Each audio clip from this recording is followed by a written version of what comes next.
జాతీయవాద జర్నలిజం చేస్తుంటే ఈ తెలంగాణ రాష్ట్ర ప్రభుత్వం ఈ కంటెంట్ ఇండియాలో కనబడకుండా చేస్తాం చట్టం పేరుతో అధర్మంగా చేశారు. మీరు జైల్లో పెట్టని, మా మీద కేసులు బుక్ అవ్వని, ఇంకా మా అకౌంట్లు అన్ని రెస్ట్రింగ్ చేయని, మా బ్యాంక్ అకౌంట్ సీజ్ చేయని. No compromise for nationalist journalism.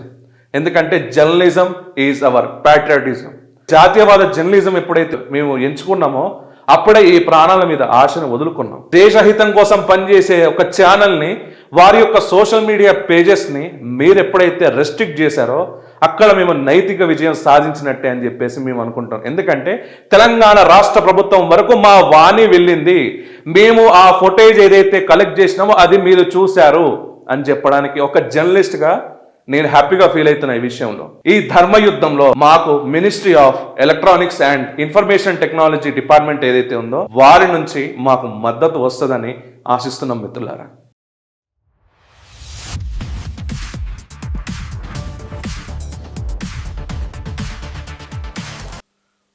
Shakti media ప్రేక్షకులకు నమస్కారం. నేను మీ జర్నలిస్ట్ విక్రమ్. ఫ్రెండ్స్, శక్తి మీడియా అనేది మేము స్టార్ట్ చేసిన దగ్గర నుంచి మీరందరూ ఈ ఛానల్ని ఎంతో ఆదరిస్తున్నారు. దానికి ముఖ్య కారణం ఏంటంటే మా నిబద్ధత. ఎందుకు మా నిబద్ధత అంటే, ఈ దేశానికి ఏదైతే గౌరవం ఉందో, ఈ దేశానికి ఏదైతే గర్వం ప్రతిష్ట ఉందో దాన్ని నిలబెట్టడానికే ఈ శక్తి మీడియా. ఈ శక్తి మీడియా గురించి మేము చేస్తున్న ఉద్యమాలు మీరు చూశారు. అది మార్వాడీస్ గో బ్యాక్ ఇష్యూ అప్పుడు మేము మా స్వరాన్ని ఎలా వినిపించామో, దాని వెనకాల ఉన్న ద్రోహాల చిట్టాలు ఎట్లా బహిర్గతం చేశామో, ఎట్లా మన దక్షిణ పాదాన్ని సపరేట్ చేసి ఈ దేశం నుంచి లేకుండా చేస్తున్నారో, అండ్ మొన్న హిడ్మా చనిపోయినప్పుడు కూడా ఇదే పోలీస్ అన్నలకు సపోర్ట్గా మనం వీడియోలు చేయడం కూడా జరిగింది. అండ్ మనకి బెట్టింగ్ యాప్స్ మీద, ఏదైతే యాంటీ బెట్టింగ్ యాప్స్ మీద మనం ప్రమోషన్స్ కూడా చేయడం జరిగింది. బెట్టింగ్ యాప్స్ వాడొద్దు, యువత ఎలా నష్టపోతారని చెప్పేసి కూడా మనం పబ్లిక్ టాక్స్ కూడా చేశాం. అండ్ ఇలా చేసుకుంటూ పోతే మన ఆపరేషన్ సింధూర్ టైంలో మన భారతదేశ ఆర్మీ ఎలా డిఫెండ్ చేస్తుందో, అసలు కౌంటర్ అటాక్స్ ఎలా ఇస్తుంది, ఇవన్నీ కూడా మనం చేయడం జరిగింది మన శక్తి మీడియా వేదిక ద్వారా. దాదాపు 765 వీడియోలు మనం చేయడం జరిగింది. కానీ మనకి జాతీయవాద సిద్ధాంతాన్ని ఈ యూట్యూబ్ కానీ, ఈ ఫేస్బుక్ అల్గరిథం కానీ, ఈ ఇన్స్టాగ్రామ్ అల్గరిథం కానీ అది రీచ్ కొంచెం తక్కువ ఉన్నా సరే ఇదే యాక్సెప్ట్ని మేము ముందుకు తీసుకువెళ్తున్నాం. ఈ దేశం మీద మాకున్న గౌరవం, నిబద్ధత గురించి ప్రతి క్షణం దేశహితం కోసమే మా జర్నలిజం ఉండాలని చెప్పేసి మేము అనుకున్నాం. అండ్ మా కొటేషన్ కూడా ఒకటే, జర్నలిజం ఈజ్ ఏ ప్యాట్రియాటిజం అని చెప్పేసి. ఎందుకంటే 190 ఛానళ్ళు మన దేశాన్ని ముక్కలు చేద్దామని చాలా రకాలుగా ట్రై చేసిన, కానీ జాతీయవాదానికి, ధర్మంగా మాట్లాడే వారికి గొంతుగా బలంగా వినబడుతుందనే ఒక కాన్సెప్ట్తోనే మనం జాతీయవాద జర్నలిజం మనం చేస్తున్నాం. అందులో భాగంగానే మొన్న పురాణపూర్ ఇష్యూలో ఒక మహిళకి ఇబ్బంది కలిగింది ఒక అధికారితోని అని చెప్పేసి మనం మాట్లాడడం జరిగింది. ఆ మహిళ ఇచ్చిన స్టేట్మెంట్ కూడా మనం రికార్డ్ చేసి అది ప్లేస్ కూడా చేయడం జరిగింది మన ఫేస్బుక్ పేజ్ ద్వారా. అయితే ఆ వీడియో ఏదైతే ఉందో అది రీచ్ అనేది అమాంతంగా పెరగడంతో ఇక్కడ తెలంగాణ రాష్ట్ర గవర్నమెంట్ ఆ మన శక్తి మీడియా అఫీషియల్ పేజ్ ఏదైతే ఉందో ఆ ఫేస్బుక్ పేజ్ని రెస్ట్రిక్ట్ చేయడం జరిగింది. ఇదే మన భారతదేశంలో ఈ దేశహితం కోసం అహర్నిశలు కష్టపడే ఒక జాతీయవాద జర్నలిజం ఫేస్బుక్ పేజ్ని రెస్ట్రిక్ట్ చేయడం జరిగింది. తెలంగాణ రాష్ట్ర ప్రభుత్వం మేము జాతీయవాద జర్నలిజం చేసినందుకు మాకొక బిరుదే అని మేము స్వీకరిస్తున్నాం. ఎందుకంటే మా ఇష్యూ అనేది తెలంగాణ రాష్ట్ర ప్రభుత్వం చూసిందనే ఒక ఆనందం కూడా మాకు. ఎందుకంటే ఇది తెలంగాణ రాష్ట్ర పెద్దల వరకు వెళ్ళింది, మేము చేసే జర్నలిజం అని ఒకంతో ఆనందంగా ఉన్నా, రెస్ట్రిక్ట్ చేశారని కొంచెం బాధగా కూడా ఉంది. ఎందుకంటే ఆ ఫేస్బుక్ పేజ్ ఫాలోవర్స్ వచ్చేసరికి దాదాపుగా 20,000 మంది పైచిలుకు ఉన్నారు. అంతమంది ఫాలోవర్స్ అల్గరిథంలో జాతీయవాద జర్నలిజం కోసం మనం చేస్తే 0 నుంచి మళ్ళీ స్టార్ట్ చేయాలి. కానీ మేము అసలే తగ్గేదే లేదు. ఈ తెలంగాణ రాష్ట్రం గవర్నమెంట్ ఏదైతే చేసిందో నేను ఒక థంబ్నెయిల్ అండ్ టైటిల్ ద్వారా చెప్పాలనుకుంటున్నాను. నిలదీసే గొంతులని చట్టం పేరుతో అధర్మంగా ఆపాలని మీరు చూస్తే ధర్మయుద్ధం అనివార్యం. ఇది గుర్తుపెట్టుకోండి. అంటే ధర్మయుద్ధం అంటే వీడేమో యుద్ధం ప్రకటించిందనేసి మీరు అనుకోకండి. ఎందుకంటే మీరు ఇలా మమ్మల్ని రెస్ట్రిక్ట్ చేశారో మేము అసలు దీంట్లో తగ్గేదే లేదు. ఏం చేసామో ఒక్కసారి మీరే చూడండి. ఇది బ్రదర్, మేము ministry of electronics and information technology MEILYకి మేము కంప్లైంట్ ఇవ్వడం జరిగింది. ఎందుకంటే ఇక్కడ రాష్ట్ర గవర్నమెంట్ పిటిషన్ ఇచ్చి మెటా మమ్మల్ని రెస్ట్రిక్ట్ చేసినంత మాత్రంగా అది వారి విజయం అని వారు భావిస్తున్నారు. కానీ ఈ ధర్మం కోసం ప్రతి సెకండ్ మేము యుద్ధం చేస్తున్న ఒక సైనికులమే. ఈ ధర్మ యుద్ధంలో మాకు ministry of electronics and information technology department ఏదైతే ఉందో వారి నుంచి మాకు మద్దతు వస్తుందని ఆశిస్తున్నాం మిత్రులారా.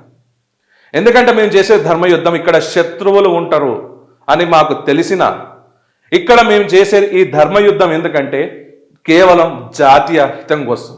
ఈ నేషనలిస్ట్ సిద్ధాంతాన్ని మేము అణువున మా రక్తంలో మేము పెట్టుకొని అహర్నిశలు కష్టపడి ఛానల్ రీచ్ ఉన్నా లేకపోయినా ఈ ధర్మాన్ని వీడేది లేదు, ఈ జాతీయవాద జర్నలిజాన్ని వీడేది లేదు. ఈ చట్టం ఎవరి చుట్టం కాదు మిత్రులారా. అధర్మంగా మమ్మల్ని ఈ చట్టం పేరుతో ఆపాలని చూస్తే మేము తిరిగి బౌన్స్ అయ్యి ఏ విధంగా చేస్తామో ఇది చూడండి. ఇక్కడ చూడండి, వాళ్ళు మెటా వాళ్ళు ఇచ్చిన ఒకటి చూడండి. We restricted legal request to the restricted to the content. We reviewed against the policies and conducted legal human rights assessment. ఇక్కడ హ్యూమన్ రైట్స్ భంగం కలిగిందని చెప్పేసి మనం వీడియో చేయడం జరిగింది. మనం ఇక్కడ సదరు ఒక మహిళని ఇబ్బంది పెట్టారు అధికారులు అని చెప్పేసి మనం వీడియో చేయడం జరిగింది. కానీ ఇక్కడ మళ్ళీ రెస్ట్రిక్ట్ చేయడం ఏందో, హ్యూమన్ రైట్స్ కి భంగం కలిగించడం ఏందో అది మాత్రం అర్థం కావట్లేదు. జాతీయవాద జర్నలిజం చేస్తుంటే ఈ తెలంగాణ రాష్ట్ర ప్రభుత్వం ఈ కంటెంట్ ఇండియాలో కనబడకుండా చేస్తాం చట్టం పేరుతో అధర్మంగా చేశారు. కానీ మాకు 100 ways ఉన్నాయి సార్. మేము మా కంటెంట్ని ఎలా ప్రొడ్యూస్ చేయాలో మాకు తెలుసు. మీరు ఒక ఫేస్బుక్ పేజ్ని 20,000 ఉన్న ఫాలోవర్స్ని మీరు రెస్ట్రిక్ట్ చేసి ఉండొచ్చు. రేపొద్దున మళ్ళీ మేము క్రియేట్ చేసుకుంటాం, మళ్ళీ అది బౌన్స్ అవుతుంది. మహా అయితే కేసులు పెట్టి మమ్మల్ని జైల్లో పెట్టి ఇబ్బంది పెడతారు, అంతే కదా. ఈ ధర్మం కోసం దేశహితం కోసం పనిచేయడానికి మేము ఎప్పుడైతే జాతీయవాద జర్నలిజం ఎప్పుడైతే మేము ఎంచుకున్నామో అప్పుడే ఈ ప్రాణాల మీద ఆశను వదులుకున్నాం. మీరు జైల్లో పెట్టని, మా మీద కేసులు బుక్ అవ్వని, ఇంకా మా అకౌంట్లు అన్ని రెస్ట్రింగ్ చేయని, మా బ్యాంక్ అకౌంట్లు సీజ్ చేయని. మేము చేసేది జాతీయవాద జర్నలిజం. ఇది అసలు తగ్గేదే లేదు. దీని గురించి no compromise for nationalist journalism. ఎందుకంటే జర్నలిజం ఈజ్ అవర్ ప్యాట్రియాటిజం. మీరు నిజంగా రెస్ట్రిక్ట్ చేయాలనుకుంటే జాతీయవాద జర్నలిస్టుల్ని కాదు, ఎవరైతే రెడ్ కాలర్ పెట్టుకొని అధర్మంగా ఇక్కడ నేషనల్ గవర్నమెంట్ని మీకు ఒత్తాసు పలికే కొన్ని ఛానల్స్ని రెస్ట్రిక్ట్ చేస్తే బాగుండేదేమో. కానీ ఇక్కడ దేశహితం కోసం పనిచేసే ఒక ఛానల్ని, వారి యొక్క సోషల్ మీడియా పేజెస్ని మీరు ఎప్పుడైతే రెస్ట్రిక్ట్ చేశారో అక్కడ మేము నైతిక విజయం సాధించినట్టే అని చెప్పేసి మేము అనుకుంటాం. ఎందుకంటే తెలంగాణ రాష్ట్ర ప్రభుత్వం వరకు మా వాణి వెళ్ళింది. మేము ఆ ఫుటేజ్ ఏదైతే కలెక్ట్ చేసినామో అది మీరు చూశారు అని చెప్పడానికి ఒక జర్నలిస్ట్గా నేను హ్యాపీగా ఫీల్ అవుతున్నా. ఈ విషయంలో మీరు రెస్ట్రిక్ట్ చేసి ఉండొచ్చు, కానీ ఆ రెస్ట్రిక్ట్ చేసే దాంట్లో చాలా ఆనందంగా మేము ఫీల్ అవుతున్నాం. ఇది మాత్రం గుర్తుపెట్టుకోండి. ఎందుకంటే వీ బిలీవ్ ఇన్ ధర్మ. అధర్మం వైపు మేము ఉండం, ధర్మం వైపే ఉంటాం. అది మా కంటెంట్ చూస్తేనే 765 వీడియోలు మేము చేసాం. దాంట్లో మిస్యూజ్ వచ్చేసరికి మార్వాడీస్ గో బ్యాక్ మీద అగెనిస్ట్గా చేసాం, బెట్టింగ్ యాప్స్కి అగెనిస్ట్గా చేసాం. ఇక్కడ గవర్నమెంట్ ఏదైతే అవలంబిస్తుందో దాని హామీల గురించి ఇక్కడ ప్రజలకి అవేర్నెస్ తెచ్చాం. మిమ్మల్ని మా అసెంబ్లీలో మీరు కొన్ని మాట్లాడుతుంటే దాని గురించి మేము మాట్లాడడం కూడా జరిగింది. మేము చేసింది జాతీయవాద జర్నలిజం. దీనికి మీరు రెస్ట్రిక్షన్ అని పేరు పెట్టుకుంటే దానికి త్రిబుల్ బౌన్స్ అయ్యి మేము ఏ విధంగా తీసుకురావాలో మాకు ఆల్రెడీ లీగల్ వే ఏందో, ఆ లీగల్ నుంచి మేము ఎలా బయటకు వస్తామో, ఈ ధర్మయుద్ధం ఎలా చేస్తున్నామో రేపటి రోజున మీరే చూడండి. జై హింద్, జై భారత్.